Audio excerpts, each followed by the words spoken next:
ஓம் ஞானமூர்த்தீஸ்வர சமேத முத்தாரம்மனை போற்றி. அனைவருக்கும் வணக்கம். அனுபவம் மற்றும் அருள்வாக்கு ஜோதிடர் செந்தில்குமார் முத்தாரம்மன் பேசுறேன். இந்த பதிவுல 12 ராசியில் பிறந்த அன்பர்களுக்கு உங்கள் ஜாதகத்தில் குரு பகவான் யோகமான நிலையில் இருக்கிறார் அப்படின்னாலே நீங்கள் எப்பேற்பட்ட விஷயமா இருந்தாலும் சரி ஈஸியா நீங்க ஜெயிச்சு வந்துகிட்டே இருக்கலாம். நல்ல குழந்தை செல்வங்கள், காசு, பணம், பொன் பொருளாதாரங்கள், தங்க நகைகள், இது எல்லாமே உங்களுக்கு இந்த பிரபஞ்சம் நீங்க கேட்காம கொடுத்து கொண்டே இருக்கும். அதே சமயத்துல இந்த குரு பகவான் உங்கள் ராசி லக்கணப்படி 6, 8 பாதகம் மாரகம் சம்பந்தப்பட்ட நிலையில் அவர் அமர்ந்துட்டார் அப்படின்னாச்சுன்னா கண்டிப்பாக குழந்தைகளால் ஒரு காலகட்டத்தில் நீங்க ஒரு சில தொல்லைகளையும், தங்க நகைகள், பணம், காசு, பணம் என்று சொல்லக்கூடிய விஷயத்தை நீங்க நண்பர்கள் மூலமாகவோ உறவுகள் மூலமாகவோ அறிந்தும் அறியாதும் தெரியாமல் இருக்கக்கூடிய ஏதோ ஒரு நபர்கள் மூலமாக நீங்க வாங்கி கொடுத்து அதுல ஏமாற்றம் அடைஞ்சு இந்த பிரபஞ்சத்துல நீங்க போன ஜென்மத்தில் விட்டுட்டு வந்த கடனை தீர்க்கிறதுக்கு உண்டான சூழலையும் இந்த குரு பகவான் கண்டிப்பாக செய்வார். அப்போ குரு பகவான் அப்படிங்கிற உங்களுக்கு யோகமான நிலையில இருக்க வேண்டும். ஆனா எல்லாருக்கும் அந்த அமைப்பு இருக்குமான்னு பாத்தீங்கன்னா கண்டிப்பாக இருக்காது. சில பேருக்கு பாத்தீங்கன்னா 6ஆம் இடத்துலையும் 8ஆம் இடம், பாதகம், மாரகம், கர்மஸ்தானம் இப்படி சம்பந்தப்பட்ட இடங்கள்ல போய் தொடர்புல இருக்கும்போது கண்டிப்பாக ஏதோ ஒரு விதத்துல நம்ம இந்த பிரபஞ்சத்துல ஒரு தொல்லைகளை அனுபவிச்சுக்கிட்டே இருப்போம். இதுதான் உண்மை, இதுதான் சத்தியம். அப்ப நீங்கள் இந்த பிரபஞ்சத்துல குரு பகவான் என்ன அப்படின்னு கேட்டீங்கன்னா, இந்த பிரபஞ்சத்தில் இருக்கக்கூடிய நம்ம வணங்கக்கூடிய என் தாய் முத்தாரம்மன், காஞ்சி காமாட்சி, மதுரை மீனாட்சி, சுடலையாண்டவர், கருப்பசாமி, ஐயனார், சிவபெருமான், முருகன் பெருமாள், இப்படி எல்லா தெய்வங்களுமே குரு பகவான். இந்த குரு பகவான் உங்களுக்கு பலவித முகங்கள்ல இந்த பிரபஞ்சத்தில் காட்சி கொடுக்கிறாரு. இந்த குரு பகவானை நம்ம எப்படி வழிபாடு செய்தால் நம்ம ஜாதகத்துல இருக்கிறதுக்கு தகுந்தாற்போல் நீங்க வழிபாடு செய்யும் பொழுது உங்களுடைய ஜாதகப்படி இருக்கக்கூடிய இந்த பிரபஞ்சத்துக்கு உண்டான இந்த இறைவன் குரு பகவான் உங்களுக்கு எல்லாம் தொல்லையை தராமல் இருக்க வேண்டும். குருவால் வரக்கூடிய யோகங்கள் பரிபூர்ணமா கிடைக்கணும் அப்படின்னா நீங்க தெய்வ வழிபாடுகளை எப்படி எடுக்கணும்? தெய்வ வழிபாடுகளை நம்ம ஏனோ தானம்னு எடுத்துட்டு சாமி நம்மளுக்கு அதை கொடுக்கல, தெய்வங்கள் இதை கொடுக்கல, அந்த கோயிலுக்கு போன கஷ்டம் வந்துச்சு, இந்த கோயிலுக்கு போன கஷ்டம் வந்துச்சு நம்ம நினைச்சு புலம்புவதை விட நீங்கள் இந்த இறைவன் இந்த பிரபஞ்சத்தில் இருக்கக்கூடிய நம்ம வணங்கக்கூடிய நம்ம இஷ்ட தெய்வங்கள், குல தெய்வங்கள், எல்லா தெய்வங்களையும் எப்படி வணங்கணும் அப்படின்னு தெரிஞ்சு நீங்க வழிபாடு செஞ்சிட்டீங்க அப்படின்னாலே உங்களுக்கு கடன் இல்லை, கஷ்டம் இல்லை, நஷ்டம் இல்லை, துன்பம் இல்லை, துக்கம் இல்லை, துயரம் இல்லை, எல்லாமே உங்களுக்கு யோகமாவே கண்டிப்பாக இந்த பிரபஞ்சம் உங்களுக்கு அருளும். பிரபஞ்சம் உங்களுக்கு எதுவுமே தடையில்லாமல் அருளும் அப்படின்னாச்சுன்னா நம்ம வணங்கக்கூடிய தெய்வங்கள் உங்களுக்கு சரியான முறையில் நீங்க வழிபாடு செய்யும் போது உங்களுக்கு ஆட்சி கொடுக்கணும். அப்ப அந்த தெய்வத்தை நம்ம எப்படி வழிபாடு செய்யணும்? யோகமா இருக்கிறவங்க ஆல்ரெடி நான் சொல்ற அமைப்புல அப்படியே வழிபாடு செஞ்சுட்டு இருப்பீங்க. யோகம் இல்லாமல் இருக்கிறவங்க இந்த தொடர்ச்சியா ஃபாலோ பண்ணி பாருங்க. கண்டிப்பாக உங்கள் ஜாதகத்தில் இருக்கிற குரு பகவான் இயங்கி உங்களுக்கு கொடுக்கக்கூடிய இந்த பிரபஞ்சத்துல நீங்க கடன் வாங்கி அந்த கடனை பிரபஞ்சத்துல ஏதோ ஒரு நபருக்கு வட்டியா கட்டி உழைப்ப போத வட்டியா கட்டுறீங்களா, இதுதான் பிரபஞ்ச கடன். ஏதோ ஒரு இடத்துல போய் ஒரு ஆஸ்பத்திரியில போய் நோய்க்காக செலவு பண்ணி காசை போத சம்பாதிச்சா கொடுக்குறோம்ல, இதெல்லாம் பிரபஞ்ச கடன். இந்த மாதிரி ஒரு அமைப்பு இல்லாமல் இந்த இறைவன் உங்களுக்கு கண்டிப்பாக அருள்வான். நான் கொடுக்கிற இந்த பரிகாரங்கள், இந்த வழிபாடு முறைகள் எல்லாமே என் அன்னை முத்தாரம்மன் எனக்குள் இருந்து உணர்த்திய விஷயங்கள், அடியேன் உணர்ந்த விஷயங்கள் தான் உங்களுக்கு தெளிவா உங்களுக்கு நான் எடுத்து கொடுக்குறேன். இது அப்படியே நீங்க வாழ்க்கையில கடைபிடிச்சு பாருங்க, தொடர்ச்சியா வழிபாடு செஞ்சு பாருங்க. உங்களுக்கு நல்ல மன அமைதி, நல்ல பொருளாதார முன்னேற்றங்கள், நல்ல குழந்தை செல்வங்கள், குழந்தைகளுக்கு கிடைக்கக்கூடிய சொல்வாக்கு, குழந்தைகளுக்கு குழந்தை, உங்க வம்சம் அப்படியே ஆழமாற மாதிரி அப்படியே விரிஞ்சு வந்துகிட்டே இருக்கும். இந்த பிரபஞ்சத்துல இந்த உங்களுடைய வம்சம் விருத்தியாகி கொண்டே இருக்கும். அதற்கு நீங்கள் தெய்வ வழிபாடுகளை சரியான முறையில் எடுக்க வேண்டும். சரி, எப்படி எடுக்கணும்? குரு பகவான் சொல்றது இந்த பிரபஞ்சத்தில் இருக்கிற இறைவன் அப்படின்னு சொல்லியாச்சு. ஆனால் உங்களுக்கான இறைவன் அப்படிங்கிறது யாருன்னு கேட்டீங்கன்னா, உங்களுடைய ராசிப்படி 9ஆம் அதிபதியும் லக்கணப்படி 9ஆம் அதிபதியும் என்ன கிரகமா வருதோ, என்ன தெய்வமா வருதோ அதுதான் உங்களுக்கான இறைவன். உங்கள் ஜாதகப்படி உங்களுக்கு அருள் பாலிக்கக்கூடிய தெய்வமே பாத்தீங்கன்னா உங்கள் ராசி லக்கணப்படி இருக்கக்கூடிய 9ஆம் அதிபதி என்று சொல்லக்கூடிய அந்த ஸ்தானாதிபதி தான் உங்களுக்கு இந்த உங்கள் ஜாதகப்படி உங்களுக்கு உண்டான இறைவன். ஆனால் குரு பகவான் பொதுவான இறைவன். அப்போ உங்களுடைய இறைவனும் இந்த பிரபஞ்சத்துக்கு உண்டான குரு பகவானும் ஒரு சேர உங்களுக்கு கை கொடுக்கும் பொழுதுதான் உங்க ஜாதகம் ஜெயிக்கும். ஏன்னா ஜாதகத்தில் நீங்க பிறந்திருக்கீங்க, இந்த பூமியில பிறந்துட்டீங்க. இந்த பூமியில பிறந்ததுக்கு உண்டான வாடகை என்று சொல்லக்கூடிய விஷயங்கள் என்ன கர்மாவை வாங்கி நம்ம இந்த பூமியில பிறந்திருக்கோம், எந்த தெய்வத்தை வழிபாடு செய்யணும், எப்படி வழிபாடு செய்யணும் அப்படிங்கிறது எல்லாமே அந்த குரு பகவான் என்று சொல்லக்கூடிய அந்த ஒரு சுப கிரகம் சொல்றோம்ல, அவர்கிட்ட தான் எல்லாமே அடங்கியிருக்குது. அப்ப அவரை வச்சுதான் அந்த ஜாதகமே இயங்கும். நீங்க நல்ல லெஜரியான ஒரு வாழ்க்கை வாழ போறீங்களா, நல்ல குழந்தை செல்வங்களோட கௌரவமா வாழ போறீங்களா? இல்ல ஒரு குழந்தை சம்பந்தப்பட்ட விஷயங்கள பெத்து எடுத்து, அதுக்கப்புறம் வந்து கஷ்டப்பட்டு, நஷ்டப்பட்டு, துக்கப்பட்டு, அந்த குழந்தைகளால் அசிங்க அவமானங்கள் ஏற்பட்டு, இப்படி ஒரு வாழ்க்கை வாழ போறீங்களா அப்படிங்கிறத முடிவு பண்றவரும் அந்த குரு பகவான் தான். அப்போ பொதுவாவே வந்து பார்த்தீங்கன்னா, குரு பகவான் ஜாதகத்துல கெட்டு போகக்கூடாது. கெட்டு போயிருந்தால் நம்மளுக்கு கண்டிப்பாக தொல்லைகள் இருக்கும், பிரச்சனைகள் இருக்கத்தான் செய்யும். இந்த பிரபஞ்சம் ஏதோ ஒரு ரூபத்துல வந்து நமக்கு ஒரு நெருக்கடிகளை குடுத்துக் கொண்டே இருக்கும். சரி, இந்த குரு பகவானை நம்ம எப்படி வழிபாடு செய்யலாம் அப்படின்னு கேட்டீங்கன்னா, முதல்ல வந்து பார்த்தீங்கன்னா, உங்களுடைய ராசி அல்லது லக்கணம். ராசிப்படி குரு பகவான் எங்க இருக்கிறாருன்னு பாருங்க. லக்கணப்படி குரு பகவான் எங்க இருக்கிறாருன்னு பாருங்க. அந்த ஸ்தானம் சம்பந்தப்பட்ட விஷயத்த கரெக்ட்டா மைண்ட்ல வச்சுக்கங்க. 2ஆம் இடமா, 3ஆம் இடமா, 5ஆம் இடமா, ராசிப்படி 2ஆம் இடமா, லக்கணப்படி 7ஆம் இடமான்னு கணக்கு பண்ணிக்கங்க. இந்த 2 அமைப்பையும் பொருத்தி கரெக்ட்டா வழிபாடு செய்யுங்க. வாழ்க்கையில ஜெயிச்சுக்கிட்டே இருக்கலாம் நீங்க. லக்கணப்படி மட்டுமே கணக்கெடுத்தா ஜெயிக்க முடியாது. ராசியும் லக்கணமும் சேர்ந்தால் தான் உங்களுக்கு வந்து ஜாதகம் ஜெயிக்கும். ஏன்னா லக்கணம் அப்படிங்கிறது சிவன், ராசி அப்படிங்கிறது பார்வதி. இந்த 2 பேரும் சேர்ந்தாதான் இந்த உலகம்.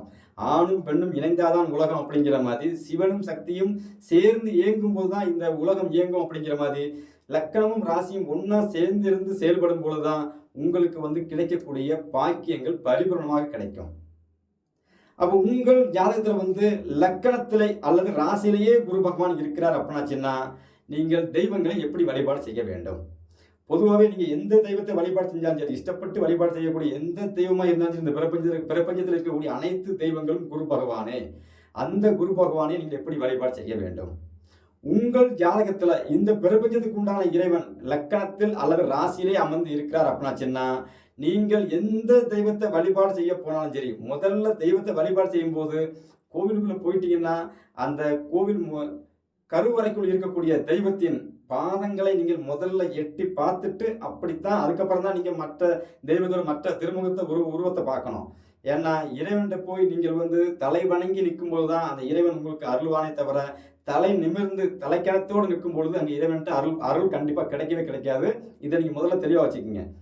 அப்ப ராசி அல்லது லக்கணத்திலேயே குரு பகவான் இருக்கிறார் அப்படின்னாச்சுன்னா, நீங்கள் கோவிலுக்கு உள்ள போன உடனே இறைவனுடைய பாதத்தை பார்த்துட்டு அப்படியே இறைவன் சிரசு பகுதியை பார்த்து வழிபாடு செய்யுங்க, தலைப்பகுதியை பார்த்து வழிபாடு செய்யுங்க.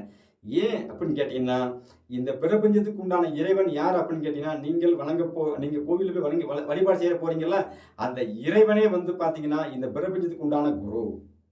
அந்த இறைவன், அந்த பிரபஞ்சத்துக்கு உண்டான இறைவன் என்று சொல்லக்கூடிய அந்த தெய்வத்தின் திருமேனியில் உங்கள் ஜாதக குரு எங்கே இருக்கிறார்? நம்ம அந்த இறைவனே வந்து பாத்தீங்கன்னா குரு பகவான்.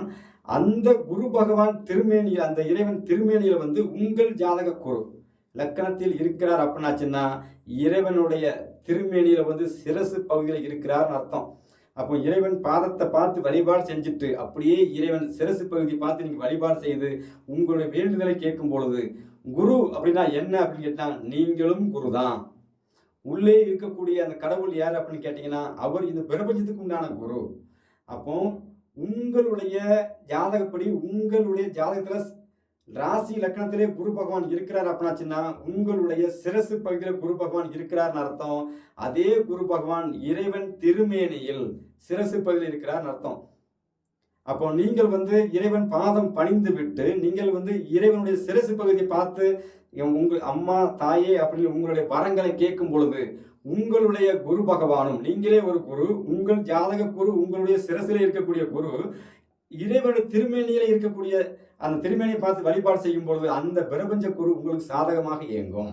நீங்க கேட்கக்கூடிய வரங்களை அப்படியே அள்ளி கொடுப்பார். இதுதான் சத்தியம், இதுதான் உண்மை. அவரவர் வாழ்க்கையை செக் பண்ணி பாருங்க.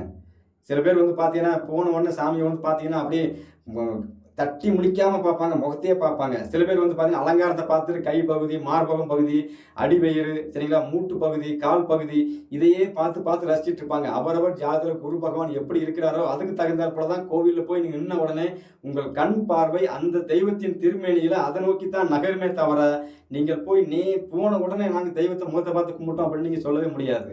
அவரவர் வாழ்க்கையில செக் பண்ணி பாருங்க. 5 நிமிஷம் கோயிலுக்குள்ள நீங்க நிக்கிறீங்க அப்படின்னாச்சுன்னா, ஒரு நிமிஷம் வேணா நீங்க வந்து இறைவன் திருவேணியில வந்து முகத்தை பார்ப்பீங்க. மற்ற நேரங்கள்லாம் பார்த்தீங்கன்னா ஆட்டோமேட்டிக்கா உங்க கண், உங்கள் ஜாதகப்படி குரு பகவான் எந்த எந்த ஸ்தானத்தில் இருக்கிறாரோ அந்த ஸ்தானம் சம்பந்தப்பட்ட பகுதி இறைவன் திருமேனியில எந்த இடத்துல பகுதியில வருதோ அந்த பகுதியில் தான் உங்க கண்கள் போகுமே தவிர அது அப்படித்தான் போகும். அப்படித்தான் நீங்க வழிபாடு செய்வீங்க. அப்படி வழிபாடு செய்யும்போது தான் வெற்றி கிடைச்சிக்கிட்டே இருக்கும். சரி, இறைவன் வந்து சரி இப்போ லக்னத்துல வந்து குரு பகவான் இருக்கிறார் அப்படின்னாச்சுன்னா நீங்க இறைவன் திருமேனியில வந்து தலைப்பகுதியை பார்த்து வழிபாடு செய்யும் போது நல்ல பொருளாதாரங்கள் கிடைக்கும். இறைவன் ஆசி பரிபூர்ணமா கிடைக்கும். பிரபஞ்சம் உங்களுக்கு சப்போர்ட் பண்ணும். அடுத்து வந்து பார்த்தீங்கன்னா 2ஆம் இடம் என்று சொல்லக்கூடிய தனஸ்தானத்துல வாக்குஸ்தானத்துல வந்து குரு பகவான் இருக்கிறார் அப்படின்னாச்சுன்னா கோவிலுக்குள்ள போன உடனே இறைவன் பாதத்தை பணிஞ்சிட்டு அப்படியே உங்களுடைய பார்வையை இறைவன் திருமேனியில வந்து பார்த்தீங்கன்னா முகம் பகுதியை பார்த்து நீங்க வழிபாடு செய்யுங்க. இறைவனுடைய காட்சி திருக்காட்சி அப்படி கொடுத்து கொண்டே இருப்பார். இறைவன் உங்களுக்கு கொடுக்கக்கூடிய வரங்களை அள்ளி கொடுத்து கொண்டே இருப்பார். ஏன்னா உங்கள் ஜாதக குரு அந்த இறைவன் திருமேனியில் முகம் என்று சொல்லக்கூடிய முகம் பகுதியில் இருக்கிறார்னு அர்த்தம். கரெக்டாக முகத்தை பார்த்து வழிபாடு செய்யுங்க. அப்போ தெய்வத்தில் வந்து பார்த்தீங்கன்னா தெய்வங்கள் சிரிச்சுட்டு இருக்கிற மாதிரி அலங்காரம் பண்ணி வச்சிருப்பாங்க. கண்மலர் இந்த வீரப்பெல்லாம் மாட்டி வச்சிருப்பாங்க. தெய்வத்தை பார்த்தா சிரிச்சுட்டு இருக்கிற மாதிரி இருக்கும். வாய் பகுதி, கண்கள் பகுதி, முகம் பகுதியை பார்த்து முகத்தை பார்த்து வழிபாடு செய்யும் பொழுது குருவால் கிடைக்கக்கூடிய யோகங்கள் பரிபூர்ணமாக கிடைக்கும். அடுத்து வந்து 3ஆம் இடத்துல வந்து குரு பகவான் இருக்கிறார் அப்படின்னாச்சுன்னா 3ஆம் இடம் அப்படிங்கிறது கழுத்து பகுதி, தோள்பட்டை, கைகளை குறிக்கிறதுக்கு உண்டான இடம். கோவிலில் போய் இறைவனை பார்த்தவுடனே பாதம் பணிந்து விட்டு அப்படியே இறைவன் கழுத்து பகுதி, சோல்டர் பகுதி, கைகளை பார்த்து நீங்கள் வழிபாடு செய்யும் பொழுது அங்கே இறைவன், ஏன்னா உங்க குரு அங்கேதான் இருக்கிறாரு. உங்களுக்கு 3ஆம் இடத்துல குரு இருக்கிறாரு. அந்த குரு அந்த இறைவன் திருமேனில வந்து பார்த்தீங்கன்னா சோல்டர் பகுதி, கழுத்து பகுதி, அதே சமயத்தில் வந்து பார்த்தீங்கன்னா கைகள் என்று சொல்லக்கூடிய இந்த ஸ்தானத்தில் தான் குரு பகவான் இருக்கிறார். அந்த ஸ்தானத்தை பார்த்து வழிபாடு செய்யும் போது பரிபூர்ண அருளோடு நீங்கள் வெளியே வரலாம். அடுத்து வந்து பார்த்தீங்கன்னா 4ஆம் இடத்துல குரு பகவான் இருக்கிறார். மார்பகம் பகுதி இருக்கு பார்த்தீங்களா, இந்த மார்பகம் பகுதியை பார்த்து நீங்கள் வழிபாடு செய்வது மிகப்பெரிய சிறப்பு. ஏன்னா உங்களுடைய குரு அங்கே இருக்கிறார். ஆண் தெய்வமாக இருந்தாலும் சரி, பெண் தெய்வமாக இருந்தாலும் சரி, அந்த மார்பகம் சம்பந்தப்பட்ட நெஞ்சு பகுதியை பார்த்து நீங்கள் வழிபாடு செய்யும் பொழுது உங்கள் குரு உங்களுக்கு சாதகமாக இயங்குவார். அடுத்து வந்து 5ஆம் இடம் என்று சொல்லக்கூடிய ஸ்தானத்தில் குரு பகவான் இருக்கிறார் அப்படின்னாச்சுன்னா மார்பகம் பகுதிக்கு கீழே அடி வயிற்றுக்கு மேலே பகுதின்னு சொல்லக்கூடிய இந்த இதயம் இருக்கு பார்த்தீங்களா, இந்த இடங்கள் சார்ந்த இடங்களை பார்த்து நீங்கள் இறைவனை வழிபாடு செய்யுங்க. ஏன்னா இறைவன் வந்து இருக்கக்கூடிய இடமே வந்து பார்த்தீங்கன்னா இதயத்தில் இருக்கிறார்.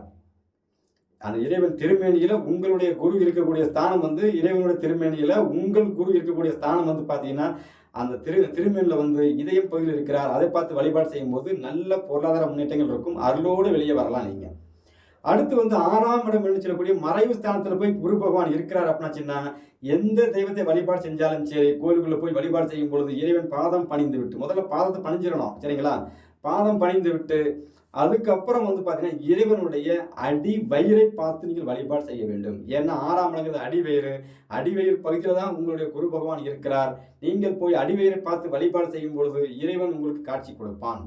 அடுத்து 7ஆம் இடம் பிளஸ் 8ஆம் இடம் இந்த இடங்கள்ல குரு பகவான் இருக்கிறார் அப்படின்னாச்சுன்னா நீங்கள் இறைவனுடைய அடி வயிற்றுக்கு கீழே வந்து பார்த்தீங்கன்னா மறைக்கப்பட்ட பகுதின்னு சொல்லுவோம். 8ஆம் இடங்கள் மறைக்கப்பட்ட பகுதி, முட்டு பகுதிக்கு மேல் அடி வயிற்றுக்கு கீழே உள்ள பகுதியை பார்த்து வழிபாடு செய்து விட்டு அதுக்கப்புறம் இறைவனுடைய, அதாவது போன உடனே இறைவன் பாதம் பணிஞ்சிட்டு பாதத்தை பார்த்து வழிபாடு செஞ்சுட்டு அடிவயிறு சார்ந்த விஷயத்துக்கு கீழே உள்ள பகுதியை பார்த்து வழிபாடு செஞ்சுட்டு அப்படியே இறைவன் திருமுகத்தை பார்த்து வழிபாடு செய்யுங்க. நல்ல தரிசனம் கிடைக்கும். அருளோடு வருவீங்க, பொருளோடு வருவீங்க. பொருள் செல்வத்தை இந்த இறைவன் கண்டிப்பாக அள்ளி கொடுப்பான். அடுத்து வந்து பார்த்தீங்கன்னா 9ஆம் இடம் என்று சொல்லக்கூடிய ஸ்தானம் வந்து பார்த்தீங்கன்னா தொடை பகுதியை குறிக்கிறதுக்கு உண்டான ஸ்தானம். அப்போ இறைவனுக்கு வந்து திருமேனியை நீங்கள் பார்க்குறீங்க அப்படின்னாச்சுன்னா தொடை பகுதியை பார்த்து வழிபாடு செய்யலாம். இப்போ என் அன்னை முத்தாரம்மன் கோவிலில் போய் நீ வழிபாடு செய்யணும் பார்த்தீங்கன்னா வலது காலம் இடதுதோட மடக்கி வச்சு எங்கள் அம்மா அப்படியே ஸ்டைலாக உட்காந்துருப்பாங்க.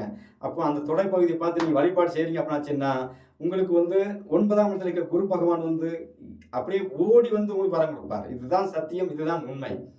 அடுத்து வந்து பார்த்தீங்கன்னா 10ஆம் இடம் என்று சொல்லக்கூடிய ஸ்தானம், 10ஆம் இடம் தொழில் ஸ்தானம், கர்மஸ்தானம். இந்த ஸ்தானத்தில் வந்து குரு பகவான் இருக்கிறார் அப்படின்னாச்சுன்னா நீங்கள் முட்டு பகுதிக்கு கீழே கணுக்கால் பகுதிக்கு மேலே என்று சொல்லக்கூடிய ஸ்தானம். இப்போ இந்த குரு பகவானை பாருங்க, உங்களுக்கு புரியும். முட்டு பகுதி இங்கே இருக்குது, சரிங்களா?